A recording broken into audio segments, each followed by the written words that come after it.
Lovers நட்புகளுக்கு அன்பான வணக்கம். நான் உங்கள் ரஸ்னா. மீண்டும் இந்த வீடியோவில் உங்களை சந்திப்பதில் மிக்க மகிழ்ச்சி. இன்றைக்கி நாங்கள் பார்க்க போகிறது ஏர் ஃப்ரையரில் எப்படி கத்தரிக்காய் பொரிக்கிறேன்னு சொல்லி.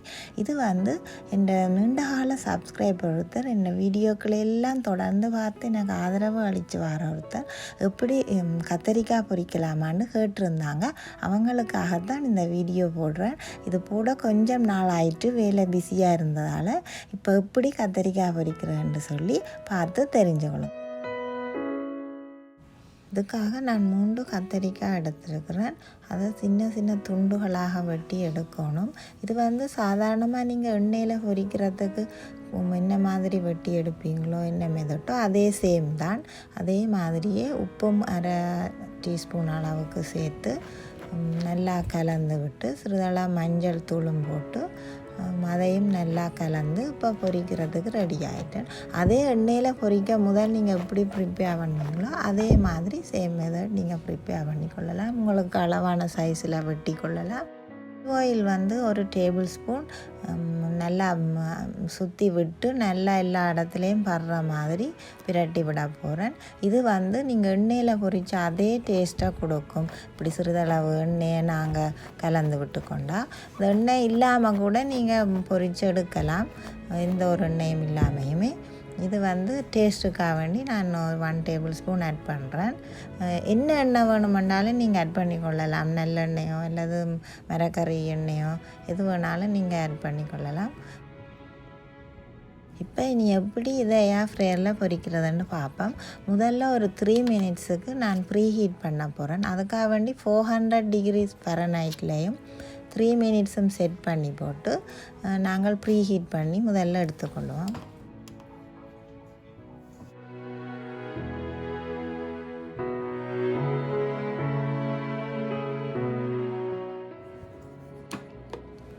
இப்போ 3 மினிட்ஸ் ப்ரீ ஹீட் ஆகிட்டு இனி நாங்கள் பிரட்டி வச்ச கத்தரிக்காயை இந்த கிறிஸ்பா பிளேட் மேலே போட வேண்டியதான்.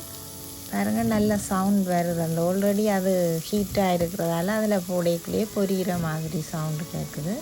இப்போ இதை ஃபுல்லாக இந்த பாஸ்கெட்டை போட்டுட்டு இது ஆகலும் நிறைச்சி போடாமல் இப்போ இதுக்கு 3 கத்தரிக்காய் அளவு நல்ல அளவாக இருக்கும். அப்புறம் இது புரியக்குள்ளே சுருங்கி நல்ல இட வசதியாக வந்துடும்.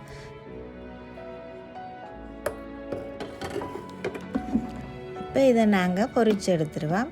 இப்போ 400 டிகிரிஸ் ஃபரன்ஹைட்லையும் 15 மினிட்ஸ் வச்சோம்னு சொன்னால் இது பொரியிறதுக்கு நல்ல அளவாக இருக்கும்.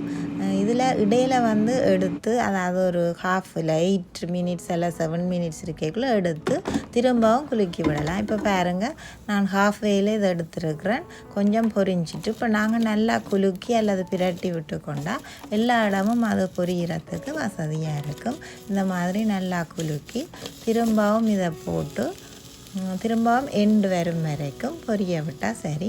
நான் என்ன செய்ய போகிறேன், இந்த ஹாஃப் வேயில் கொஞ்சம் கருவேப்பிலையும் சேர்க்க போகிறேன். கருவேப்பிலையோட வாசனை நல்லா இருக்கும். அதோடு சேர்ந்து கருவேப்பிலையும் பொரிஞ்சிடும். ஆனால் நீங்கள் குழம்பு வைக்கக்குள்ளேயும் கருவேப்பிலையை போட்டு தாளித்து கொள்ளலாம். இதோடு தான் பொரிக்கணும் மண்டியில். நான் சும்மா ஒரு வாசனைக்காகவும் ஒரு கார்னிஷிங் மாதிரியும் இருக்குமென்னு சொல்லி இப்போ நான் இதோடு சேர்த்துருக்கிறேன். இந்த மாதிரி குலுக்கி விட்டுட்டு மிச்சம் 7 மினிட்ஸையும் நான் பொரிக்க போகிறேன். இப்போ எண்டு வரையில் ஓப்பன் பண்ணி பார்ப்போம் எப்படி இருக்குன்னு சொல்லி. இந்த மெதட்லேயே நீங்கள் குழம்பு வைக்கிறதுக்கு வெண்டிக்காய் மற்ற உருளைக்கிழங்கு வாழைக்காய் எல்லாமே பொரித்து எடுத்துக்கொள்ளலாம். உங்களுக்கு நிமிடங்கள்லாம் எவ்வளோன்னு சொல்லி ஒரு குழப்பம் இருக்கும். அதை நீங்கள் 10 மினிட்ஸ் வைங்க. அப்புறம் நீங்கள் ஓப்பன் பண்ணி பார்த்து உங்களுக்கு தேவையான அளவு பொரிஞ்சிருக்கா இல்லையான்னு செக் பண்ணி மேலும் 2 நிமிடமோ 5 நிமிடமோ கூட்டி வச்சுக்கொள்ளலாம். அதுக்கு நீங்கள் பயப்பட தேவையில்லை. நாங்கள் வைக்கிற நிமிடம் கிறிஸ்பியாக வேணுமென்னு சொன்னால் இன்னும் கொஞ்சம் கூட்டி வச்சுக்கலாம். நீங்கள் அப்பப்போ ஓப்பன் பண்ணி பார்த்து அதை நீங்கள் செட் பண்ணி கொள்ளலாம். ஆனால் 400 டிகிரிஸ் ஃபரன்ஹைட்டில் வச்சுக்கொண்டீங்கன்னு சொன்னால் டெம்பரேச்சர் ஓகே. இப்போ பாருங்கள் இந்த மாதிரி பொரிஞ்சிருக்குன்னு சொல்லி நல்ல வாசனையாகவும் இருக்குது. ஆனால் அதிக வாசனையாக அந்த கத்தரிக்காய் வீடு முழுக்க மணக்கும் அந்த மாதிரி இல்லாமல் நல்ல ஒரு வாசனையாகவும் நல்ல அளவாகவும் பொரிஞ்சிருக்கு. எந்த ஒரு எண்ணெய் செலவும் இல்லாமல் எண்ணெய் சட்டியை கழுவுற அந்த வேலைகளும் இல்லாமல் ரொம்ப சிம்பிளாக முடிச்சிட்டோம். இந்த பாருங்கள், இந்த கிறிஸ்பர் பிளேட் எடுத்தோன்னா அந்த பாஸ்கெட்டும் வந்து நல்லா நீட்டாகவே தான் இருக்குது. இது கழுவுற சிரமமும் இருக்காது. இப்போ நல்லா பொரிஞ்ச கத்திரிக்காய் குழம்புக்கு தயாராகிட்டு, இனி இதை பயன்படுத்தி நீங்கள் உங்களோட விருப்பப்படி உங்களோட ஸ்டைலில் நீங்கள் குழம்பு வச்சுக்கொள்ளலாம், பிரட்டலாம் வச்சுக்கொள்ளலாம், என்ன வேணால் செய்து கொள்ளலாம். இப்போ இந்த வீடியோ உங்களுக்கு பிடிச்சிருக்குமென்னு நம்புகிறேன்.